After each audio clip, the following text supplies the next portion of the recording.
Greetings. Welcome to Trinity Place in Geneva, New York. My name is Cameron Miller, and this is a sermon for the 19th Sunday of Pentecost. And some of you have been around the Episcopal Church or this congregation or this online community long enough to remember that lament over the absence of the 1928 prayer book and the Elizabethan English with which it was written. Oh, the poetry and the beauty of it all!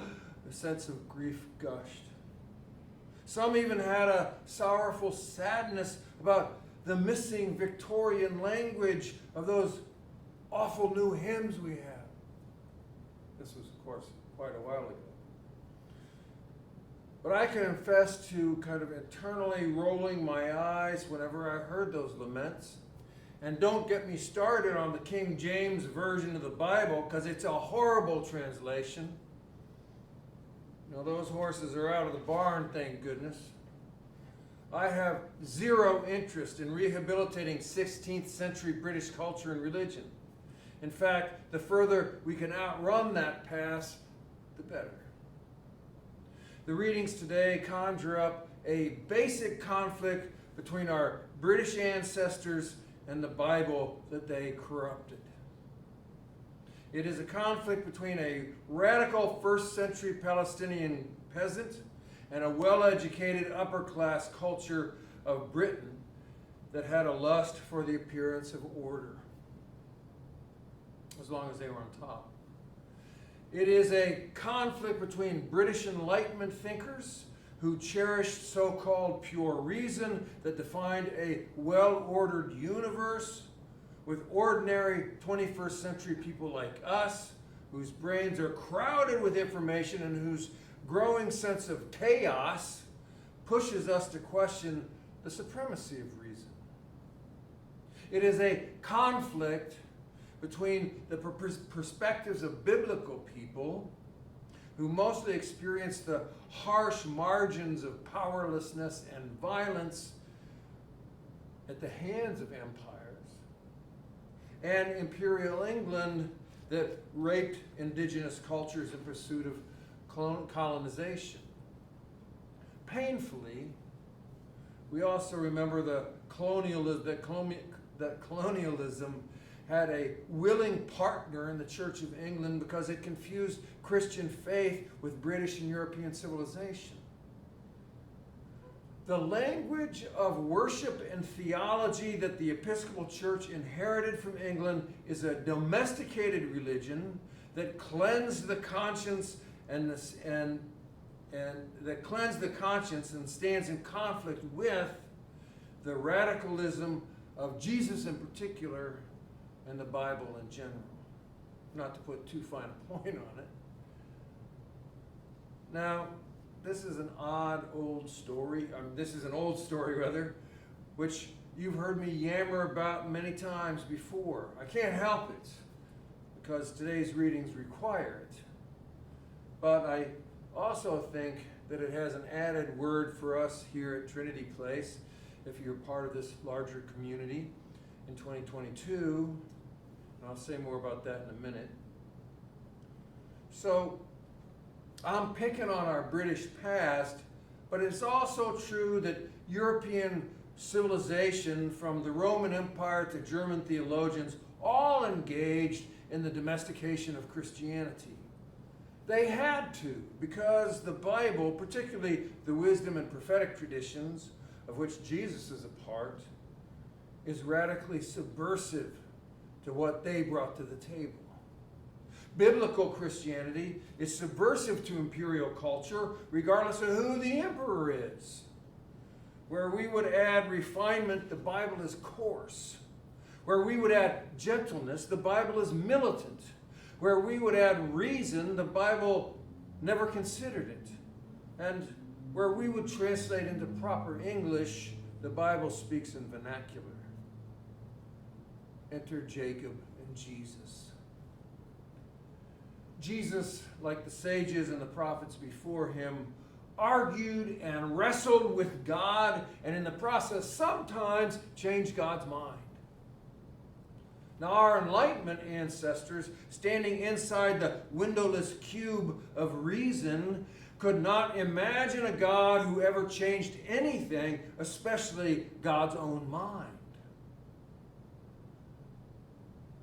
Now, we've stopped mostly telling the most important stories in the Bible, except to very young children who, if it weren't for the fact that they were allowed to watch Halloween 1, 2, 3, 4, and 5, and now the last one, would be terrified by the God in those stories. We have domesticated the Bible and the biblical characters because they're subversive partisans who engage in combat with God as much as they do with Pharaoh and Caesar and prime ministers and presidents. So we should know that, now this is important, we should know that God expects a good fight. Not a polite prayer with impeccable syntax that whimpers our neediness. God expects a fight from us. So we need to push back and not accept things as they are. God's perspective is just a whole lot more vast than ours, so that our little issues do not amount to so much as a pimple on God's galactic radar. That means we better be prepared to kick up some dust. It's all right there in the text. I'm not making this up.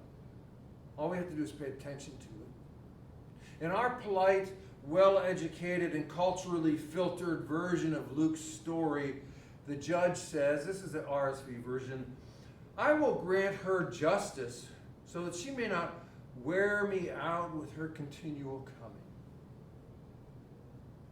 But a translation more faithful to the Greek text, I'm told, says, "I will grant her justice so that she will not pummel my eye. So she'll not give me a black eye." Really? See how we domesticate the message? If you're translating Luke's story from a position of privilege and power, one in which you respect the arbiters of justice because they're your kind of people, then you want this parable to suggest that the poor old widow is a nag, and the even poorer old judge, tired after a long day's work, finally gives in to her. But that is not the emotional content behind Luke's story. The judge gives in because this widow is scrappy and will give him a black eye if he keeps denying her justice. This is a story Jesus tells with a punchline as clear as day. Our relationship with God and our spiritual practice is laden with conflict. We need to be tough, spiritually tough. We need to be like Jacob and wrestle with God and not let go without a blessing. As I said a few weeks ago, our very definition of faith is rooted in that Jacob story, emunah, to hold on to and not let go. Moses argues with God more than once, and more than once he changes God's capricious mind. The prophets insist that God live up to God's promises of justice and mercy, and they do it with some of the most passionate language in human history. Jesus scorns the frilly formal temple worship and the polite customs that the educated and privileged enjoyed. Instead, he insists upon a more earthy, a more passionate kind of prayer. Our worship and our prayer language needs to become wilder, not more refined, crazier and more passionate, not more formal and orderly. If prayer is only an act of last resort for us, then we need to find another way to pray. If we're afraid to put it all out there and insist on a little justice and mercy, then we need to find another way to pray. We need to look again at the Bible. We need to reject the domesticated version that upholds the pillars of polite society and public order. Tenacity and toughness and anger and passion and lament, these are the most active ingredients for our spiritual life, for our spiritual practice. Now, before I turn specifically to what this might say to us here at Trinity Place and the larger community of Trinity Place, I want to put a period on the end of this tough guy sentence from Jesus. And I'm really doing this because it's only once every 3 years that I get to drag out this one sentence from the Bible that nobody ever notices. It never comes up in our lectionary, but it is in the gospel immediately preceding today's story from Luke. And in that story, or in that, just before this Luke story we heard today, someone asked Jesus, "Hey Jesus, where will the reign of God arrive?" To which Jesus answers, "Where the corpse is, the vultures will gather." Where the corpse is, the vultures will gather. I bet that's not one of the most popular lines of evangelicals who learn to memorize in the whole Bible, nor does it ever appear in the chorus of a Victorian hymn. Where the corpse is, the vultures will gather. But it is an example of the extreme difference between the Jesus of the Gospels and the Jesus of polite religion. Now, how might we hear Jacob and Jesus and the undomesticated gospel in relationship to Trinity Place, or whatever community you share in?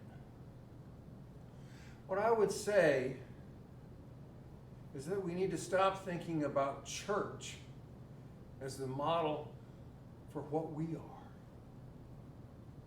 We've inherited a model from 19th and 20th centuries that is clearly dying. It's gasping for air, especially in this part of the country.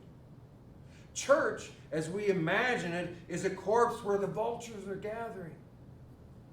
It isn't dead yet, but church, as it has existed, really is dying.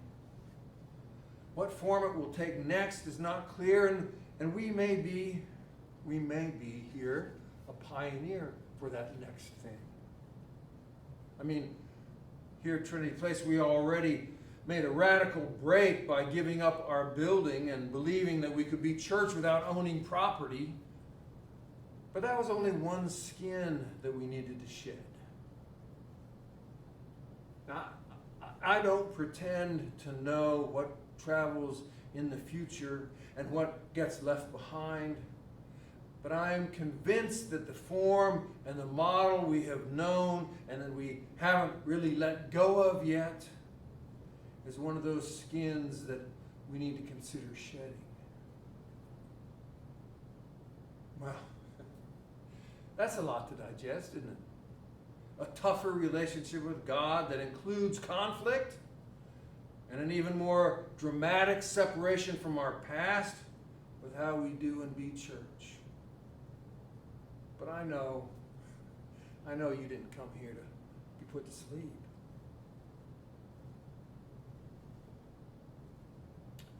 Peace be with you. Thanks for being here.